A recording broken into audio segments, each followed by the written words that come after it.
Price action roadmap series में हमारा ये 7वां वीडियो है। इससे पहले हम इन सभी टॉपिक्स को कवर कर चुके हैं, जिसकी लिंक डिस्क्रिप्शन में है। इसलिए आज हम उसी रोडमैप को फॉलो करते हुए बेसिक प्राइस एक्शन में कैंडलस्टिक पैटर्न के अंतर्गत Dragonfly doji, gravestone doji, hanging man और लॉन्ग विक कैंडलस्टिक में सबसे आखिर में निफ्टी 50 के 22 फरवरी के एक्सपायरी डे को डिटेल में समझेंगे। चलिए सबसे पहले ड्रैगनफ्लाई डोजी के बारे में जानते हैं।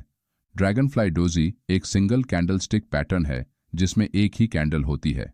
इस कैंडल के बनने के वक्त कैंडल ओपनिंग के बाद सेलर्स प्राइस को नीचे पुश करते हैं, लेकिन लोअर लेवल्स पर बायर्स मार्केट में एंट्री करते हैं और प्राइस को ऊपर बढ़ाते हुए कैंडल को ओपनिंग के पास क्लोज करते हैं।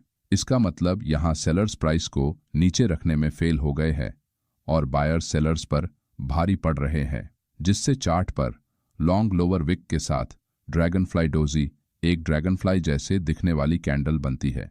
इस कैंडल में कैंडल बॉडी ना के बराबर होती है और लोअर विक कैंडल बॉडी से बहुत ज्यादा लंबी होती है। ड्रैगनफ्लाई डोजी कैंडल मार्केट में लोअर लेवल्स से आने वाले रिजेक्शन को दर्शाती है। साथ ही इस कैंडल का कलर मैटर नहीं करता है। ये कैंडल रेड या फिर ग्रीन दोनों कलर की हो सकती है। इस कैंडल में कभी कभी एक छोटी अपर विक भी होती है। अब एग्जाम्पल को देखते हैं। ये बैंक निफ्टी का 19 फरवरी का 5 मिनट टाइम फ्रेम का चार्ट है। मार्केट ओपन होते ही प्राइस लोअर लेवल से रिजेक्शन फेस करते हुए चार्ट पर लॉन्ग विक कैंडल बनाती है, जिसे हम ड्रैगनफ्लाई डोजी कैंडल कहते हैं, जो कि एक बुलिश रिवर्सल का सिग्नल देती है। इसका मतलब इस लेवल पर मार्केट एक सपोर्ट बनाने की कोशिश कर रहा है, इसलिए यहां पर बायर्स बार बार प्राइस को ऊपर उठाने की कोशिश कर रहे हैं, जिससे चार्ट पर प्राइस कुछ देर तक एक ही रेंज में ट्रेड कर रही है। यहां सेलर्स के फेल हो जाने से मार्केट में बाइंग प्रेशर बढ़ता है और प्राइस एक स्ट्रॉन्ग ग्रीन कैंडल के साथ इस रेंज को ब्रेक करते हुए ऊपर निकल जाती है। ड्रैगनफ्लाई डोजी कैंडल के बाद अगर एक ग्रीन बुलिश कैंडल बनती है तो आप सपोर्ट एरिया के नीचे अपना स्टॉप लॉस लगाकर लॉन्ग ट्रेड एंट्री कर सकते हैं। ड्रैगनफ्लाई डोजी कैंडल अगर एक स्ट्रॉन्ग सपोर्ट एरिया के पास बनती है तभी मार्केट के रिवर्सल के चांसेस बढ़ते हैं। चलिए अब ग्रेवस्टोन डोजी को समझते हैं। ग्रेवस्टोन डोजी ये भी एक सिंगल कैंडलस्टिक पैटर्न होता है। बायर्स एक स्ट्रॉन्ग बुलिश सेंटीमेंट के साथ प्राइस को ऊपर उठाते हैं, जिससे चार्ट पर स्ट्रॉन्ग ग्रीन बुलिश कैंडल बनने लगती है। मगर हायर लेवल्स पर सेलर्स मार्केट में एंट्री करते हैं और प्राइस को नीचे पुश करते हुए कैंडल को अपने ओपनिंग के पास क्लोज करा देते हैं, जिससे चार्ट पर एक लॉन्ग अपर विक के साथ एक स्मॉल बॉडी कैंडल बनती है, जिसे हम ग्रेवस्टोन डोजी कैंडल कहते हैं। इस कैंडल में कैंडल विक के मुकाबले कैंडल बॉडी बहुत ही छोटी होती है। यहां बायर्स की ताकत कम होने से सेलर्स उन पर भारी पड़ते हैं और प्राइस को ऊपर से नीचे ले आते हैं। ग्रेवस्टोन डोजी कैंडल एक बेरिश रिवर्सल के सिग्नल के रूप में काम करती है। अब एग्जाम्पल्स को देखते हैं। ये बैंक निफ्टी का 22 फरवरी का 3 मिनट टाइम फ्रेम का चार्ट है, जहां मार्केट ओपनिंग के बाद प्राइस थोड़ी देर नीचे जाती है, मगर लोअर लेवल से थोड़ा सपोर्ट लेकर ऊपर की तरफ बढ़ती है, मगर अपने डे हाई को ब्रेक नहीं कर पाती है और डे हाई से रिजेक्शन फेस करते हुए चार्ट पर लॉन्ग अपर विक के साथ एक ग्रेवस्टोन डोजी कैंडल बनाते हुए नीचे आती है। यहां बायर्स लोअर लेवल से प्राइस को ऊपर उठाने की कोशिश तो करते हैं, मगर लो बाइंग प्रेशर के कारण अपने डे हाई को ब्रेक करने में फेल हो जाते हैं। इसका मतलब यहां डे हाई लेवल मार्केट में एक स्ट्रॉन्ग रिजेक्शन की लेवल की तरह काम कर रहा है। कुछ देर बाद प्राइस डे स्विंग लो को एक स्ट्रॉन्ग बेरिश कैंडल के साथ ब्रेक करते हुए तेजी से नीचे चली जाती है। चलिए अब हैंगिंग मैन कैंडल के बारे में जानते हैं। हैंगिंग मैन एक सिंगल कैंडलस्टिक पैटर्न है। मार्केट जब एक शॉर्ट टर्म अप ट्रेंड में होता है और प्राइस अपने नियरेस्ट रेजिस्टेंस एरिया के पास पहुंचती है, तब इस रेजिस्टेंस लेवल के पास जैसे ही कैंडल ओपन होती है तो सेलर्स मार्केट में एंट्री करते हैं और प्राइस को नीचे की तरफ पुश करते हैं, मगर प्राइस फिर से ऊपर आते हुए अपने ओपनिंग लेवल के आसपास क्लोज करती है। यहां लोअर लेवल से मार्केट में बायर्स ताकतवर होते हैं और प्राइस को अपसाइड मूव करते हैं, मगर प्राइस जैसे ही रेजिस्टेंस एरिया के पास पहुंचती है वैसे ही हायर लेवल्स पर रेजिस्टेंस को देखते हुए सेलर्स मार्केट में एंट्री करना चालू करते हैं, जिससे कैंडल थोड़ी देर तक नीचे जाने की कोशिश करती है, जिससे चार्ट पर एक लॉन्ग लोअर विक के साथ हैंगिंग मैन कैंडल बनती है।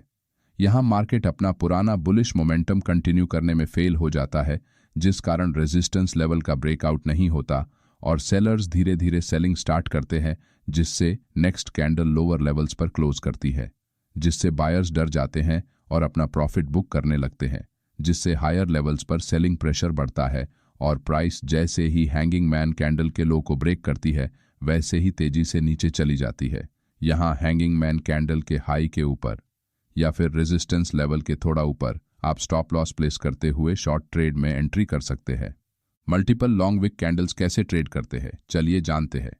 जब कभी मार्केट एक डाउन ट्रेंड में होता है और प्राइस अपने नियरेस्ट सपोर्ट लेवल के पास आते समय इस तरह की multiple long wick candles chart पर बनती है, तो इसका मतलब यहाँ मार्केट का जो प्रीवियस ट्रेंड है वो अभी धीरे धीरे कमजोर हो रहा है। यहाँ हायर लेवल्स से सेलर्स एक्टिवली सेलिंग करते हैं, जिससे प्राइस बिग बेरिश कैंडल्स बनाकर नीचे आती है। मगर प्राइस जैसे ही सपोर्ट एरिया के पास पहुंचती है वैसे ही लोअर एरिया से रिजेक्शन फेस होने के कारण कैंडल्स में नीचे की तरफ लॉन्ग विक बनती है। सेलर्स कैंडल्स को और नीचे क्लोज करने में बार बार फेल हो रहे हैं। इसका मतलब सेलिंग प्रेशर सपोर्ट एरिया के पास धीरे धीरे कम हो रहा है, जिससे प्राइस सपोर्ट एरिया में एक रेंज में ट्रेड करती है। सेलर्स को कमजोर होता हुआ देखकर बायर्स मार्केट में एंट्री करना चालू करते हैं और प्राइस इस रेंज को ब्रेक करते हुए ऊपर निकल जाती है।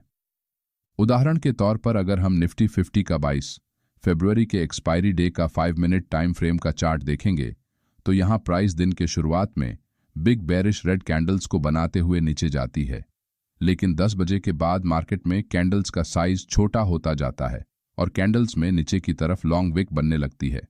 इसका मतलब यहाँ से सेलर्स की ताकत मार्केट में कम होती जा रही है, जिससे प्राइस एक ही रेंज में ट्रेड करते हुए चार्ट पर सपोर्ट एरिया बनाती है। मार्केट में शुरुआती समय में जो मोमेंटम था वो अभी कम हुआ है। साथ ही इस दिन निफ्टी 50 में वीकली ऑप्शंस की एक्सपायरी भी होती है, जिससे जो सेलर्स हायर लेवल्स पर सेलिंग करके बैठे हैं उनके पुट ऑप्शंस के प्रीमियम इस मोमेंटम के कारण तेजी से बढ़े होंगे। लेकिन मार्केट की स्पीड जैसे ही इस सपोर्ट एरिया के पास आने से धीमी होती है, थीटा डिके के कारण उनके पुट ऑप्शंस के प्रीमियम तेजी से कम होने लगते हैं, जिस कारण उनका प्रॉफिट कम होता जाता है। जितनी देर मार्केट एक रेंज में साइडवेज ट्रेड करता रहता है उतनी ही सेलर्स की बेचैनी अपने प्रीमियम को कम होता देखकर बढ़ते जाती है। कुछ देर बाद मार्केट इस रेंज का ब्रेकआउट करके ऊपर की तरफ निकलता है तो इसे देखकर बायर्स मार्केट में बाइंग स्टार्ट करते हैं। बहुत देर तक मार्केट इसी रेंज में ट्रेड करने के कारण सेलर्स के प्रॉफिट और कम होने लगते हैं, जिससे वो अपनी पोजीशंस को एग्जिट करते हैं, जिस कारण बाइंग प्रेशर बढ़ता है और प्राइस सभी सेलर्स के स्टॉप लॉस हिट करते हुए तेजी से ऊपर निकल जाती है। इस तरह आप चार्ट पर किसी एक कैंडल को देखे बिना मल्टीपल कैंडल्स के बिहेवियर को देखकर मार्केट में एक अच्छी ट्रेड अपॉर्चुनिटी को खोज निकाल सकते हैं। अगले वीडियो में हम 3 इनसाइड अप और 3 इनसाइड डाउन कैंडलस्टिक पैटर्न के बारे में जानेंगे। द ब्रेन टाइटन्स इस यूट्यूब चैनल और इंस्टाग्राम अकाउंट के अलावा हमारा कोई भी टेलीग्राम चैनल नहीं है। कुछ लोग हमारे नाम से फेक अकाउंट बनाकर हमारे ही वीडियोस का इस्तेमाल करके आपको बेवकूफ़ बना सकते हैं। कृपया इन फ्रॉड लोगों से सावधान रहे। अगर आपको हमारा ये वीडियो अच्छा लगा तो वीडियो को लाइक और चैनल को सब्सक्राइब जरूर करें। धन्यवाद।